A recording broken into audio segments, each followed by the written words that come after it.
Hi friends, welcome to Rayalaseema వంటలు. ఈ వీడియోలో మనము ఈజీగా 15 నిమిషాల్లో పొటాటో ఫ్రై ఎలా చేయాలో చూద్దామండి. ఈ ఫ్రై రైస్కి చపాతీకి చాలా బాగుంటుంది. తప్పకుండా ట్రై చేయండి. వీడియో స్కిప్ చేయకుండా చివరి వరకు చూడండి ఫ్రెండ్స్. ముందుగా దీనికోసము 1/2 కేజీ పొటాటోస్ బంగాళాదుంపలు తీసుకొని పీల్ ఆఫ్ చేసి ఇలా చిన్న చిన్న పీసెస్గా కట్ చేసుకుందాము. స్టవ్ మీద ఒక ప్యాన్ తీసుకొని అందులో 4 నుంచి 5 టేబుల్ స్పూన్ల ఆయిల్ యాడ్ చేసి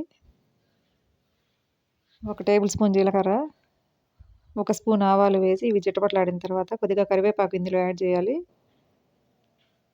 ఈ పోపు అంతా వేగిన తర్వాత మనము పీసెస్లా కట్ చేసుకునే బంగాళాదుంపని ఇందులో యాడ్ చేసుకుందాము.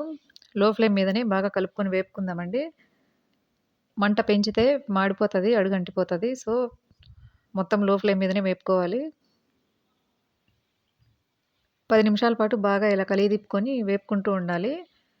10 నిమిషాలు ఇలా వేపుకున్న తర్వాత దీని మీద లిడ్ పెట్టుకొని బాయిల్ చేసుకోవాలండి. ఒక 5 నిమిషాల పాటు లిడ్తో బాయిల్ చేసి ఇప్పుడు లిడ్ తీసి ఒకసారి మళ్ళీ బాగా కలుపుకొని ఇంకోసారి మళ్ళీ లిడ్ పెట్టి బాయిల్ చేసుకుందాము. ఇంకో 3 నిమిషాల తర్వాత లిడ్ తీసేసి ఇందులో కూర రుచికి సరిపడా ఉప్పు, 1 టేబుల్ స్పూన్ ధనియాల పొడి, రుచికి సరిపడా కారము ఇవి వేసి బాగా కలుపుకొని మొత్తం అంతా కలిసేటట్లు కలుపుకోవాలి. 1/2 టేబుల్ స్పూన్ గరం మసాలా పొడి యాడ్ చేసి బాగా కలుపుకోవాలి.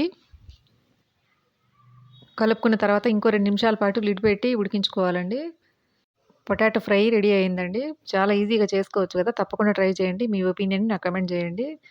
రైస్లోకి చాలా బాగుంటుందండి. పిల్లలు అయితే మరీ ఇష్టంగా తింటారు లంచ్ బాక్స్కి. Thanks for watching this video friends. మన ఛానల్ ఇంతవరకు సబ్స్క్రైబ్ చేసుకున్నట్లయితే తప్పకుండా సబ్స్క్రైబ్ చేసుకొని పక్కనే ఉన్న బెల్ ఐకాన్ని ప్రెస్ చేసి ఆల్ బటన్ని యాక్టివేట్ చేసుకోండి. మరో వీడియోతో మళ్ళీ కలుద్దామండి. అంతవరకు బాయ్ ఫ్రెండ్స్.